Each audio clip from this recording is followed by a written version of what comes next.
1930-1932 жылдары КСР аумағында ұжымдастыру мен ашаршылық басталып, мұнайлы Гурьевтің де тұрмысы қиындай түсті. Осы кезеңде Сағыздағы мұнай кен орын игеру үшін арнайы жарлық қабылданды. Жамау ата Қос мырзаның кенжесі. Қос мырза дін жолын ұстанған, қажылық сапарын орындаған кісі еді. Бір кездері Меккеге дейін түйемен барып, рухани парызын өтеген. Үлкен ұлдары Ботағара, Жандау, Жабу. Сол имандылық пен табандылықты бойына сіңірген Жамау ата да балаларының күнкөріс қамымен Сағызға көшуге бел болды. Жары өмірден ерте өтіп, ендігі бар тірегі 4 баласы: Әуелбай, Орынбай, Мәнер, Қадырбай. Бұл көш бір әулеттің тағдырын айқындаған шешуші сәт болды. Аштық жайлаған елде Жамау ата бағытынан таймай, ұрпақ үшін жол салып, өмір көшін алға сүйрей жөнелді.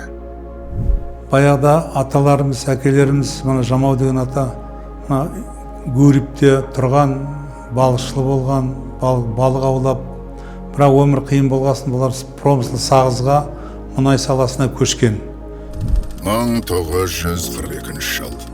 Ұлы Отан соғысы басталып, Жамау атаның екінші ұлы Орынбай әскер қатарына қосылып, майданға аттанды. Ауыл үнсіз қоштасты. Үміт артта қалды, дұға жолға шықты. Ал небәрі 14 жасар Қадырбай жонушының көмекшісі болып жұмысқа кірді. Жас өспірім болса да, отбасының жүгін жеңілдетуге бар күшін салды. Жылдар өте берді. 1951 жылы әулетке жаңа келін түсті. Жаңа өмір басталды. Кен жылы Қадырбай мен келіні Зәуре шаңырақ көтерді. Жас келін Зәуре ауыл ауруханасында медбике болып жұмыс істеп, үй шаруашылығын қатар алып жүрді.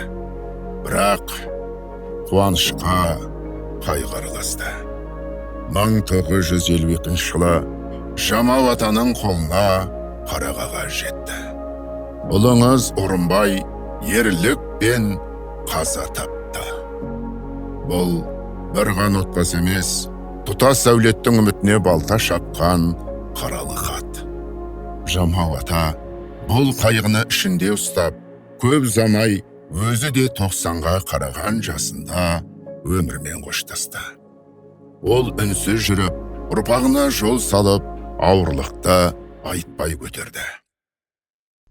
1955 жылдың шыжыған шілденің 14-ші жұлдызы қасиетті жұма күні.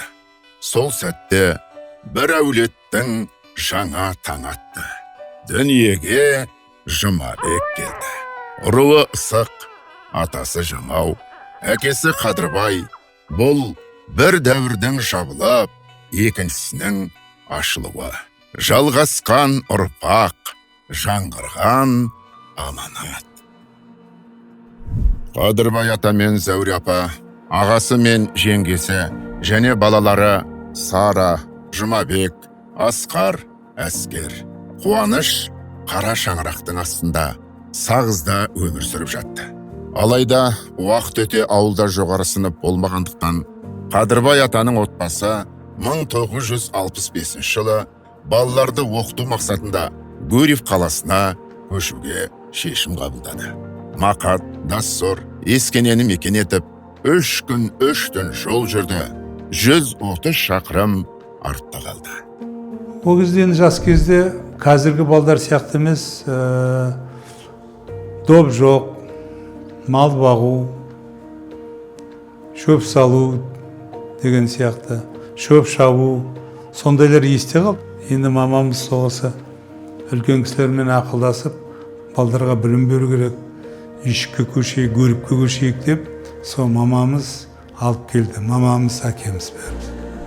Шаңырағы биік, төрі кең, жүрегі жұмсақ үй, үлкен мен кішінің орнын білетін нағыз береке ордасы болды.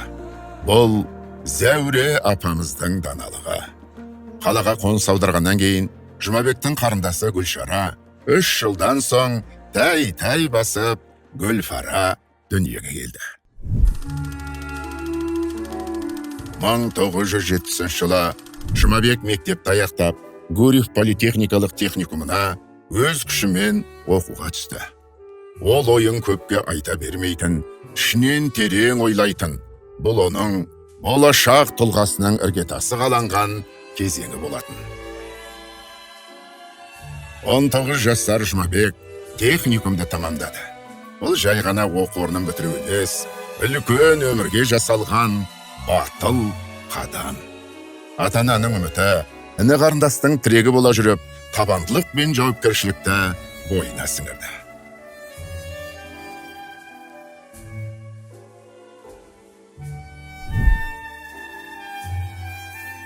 Мың 1974 жылы Жұмабек өз мамандығы бойынша алғашқы еңбек жолын бастады.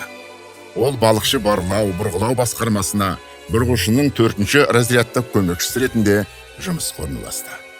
Бұл жай ғана қызмет емес, нағыз өндірістегі сынақ алаң еді. Жаңа орта, нақты тәртіп, талап пен жауапкершілік бәріне де дайын болды. Сол жылдың күзінде Жұмабек отан алдындағы борышын өтеуге аттанды. Бейтаныс мекен алыс Польша. Кеңес армиясының солтүстік әскери құрамы. Бұл орта оның ер мінезін шыңдап, сағыныш пен қайраттылық ерте есейтті.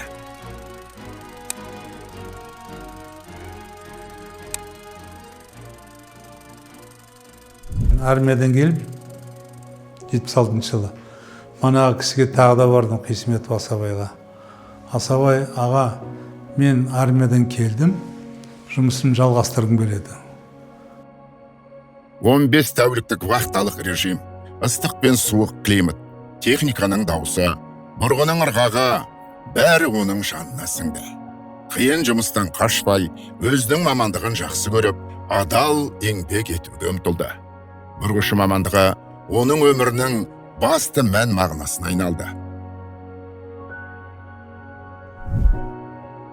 Сол жерде еңбек жолын 17 жыл, яғни 1991 жылға дейін өткізген Жұмабек, экспедиция жетекшісі қызметіне дейін көтерілді. Уақыт өзгергенімен, оның адамдық ұстанымы өзгермеді.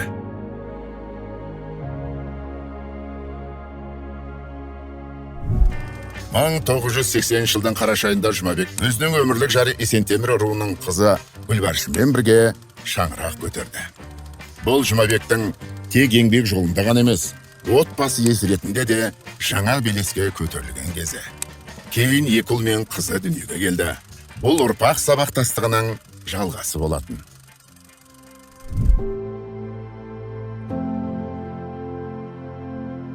Мың 1982 жылы Жұмабек Алматыдағы Ленин атындағы политехникалық институтына түсіп, жоғары білім алуға қадам басты. 4 жыл сырттай білім алып, жұмысын да қатар алып жүрді.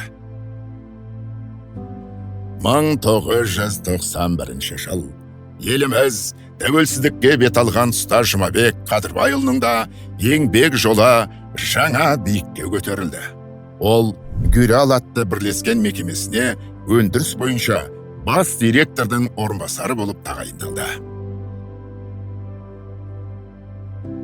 Кейін 2007 жылы Жұмабек Қадырбайұлы өзі алғашқы еңбек жолын бастаған мекеме балықшыдағы Бурбаның тікелей жалғасы болып саналатын Қазмұнайгаз бұрғылау компаниясына бас директор болып қайта оралды. Бұл өз тарихына қайта келу, басталған жолдың шыңына шығу еді. Ал 2010 жылы мұнай өндірісінің қара шаңырағы Ембі мұнайгаз компаниясына бас директор болып тағайындалды. Сол жерде де қарапайымдылығы мен кәсібилігінің арқасында ұжымды ұйыстыра білді. Өндіріспен бірге жұмысшылардың әлеуметтік жағдайын көтеруге тырысты. 2014 жылдан бастап Алмекс холдингіне ауысып, бас директор болып қызмет етті. Ондағы аңсаған кен орнында тереңдігі 6000 метрлікке дейін баратын бірнеше бұрғыларды бұрғылауға жетекшілік етті. Бұл ең терең қабат, Дивон қабатына дейін жеткен рекордтық көрсеткіш. Бүгінде Жұмабек ағамыз осы мекемеде кеңесші ретінде жұмысын жалғастыруда. жеткен жетістігі тек лауазымда емес, артында қалған ізі мен аманатында. Өзінің үшінісінде мұнай саласына баулып, ұрпағына жол сілтеді. Біріне ұстаз, біріне аға болды. Жұмабек аға еңбекқор, сабырлы, өзіне сенімді, ақ көңіл әрі балажан. Қай жерде жұмыс жасаса да, арадағы қарым-қатынасын адал достықпен бекітті. Мұнай саласындағы еңбек еленіп, бірнеше медаль мен құрмет орденіне ие болды. Ата-анасы мен бауырларынан ерте айырылса да, тағдырға мойымай, үлкенге құрмет, кішіге ізет көрсетіп, өмір жолын жалғады. Бүгінде артында ісі бар, сөзі бар, ел сыйлаған тұлға.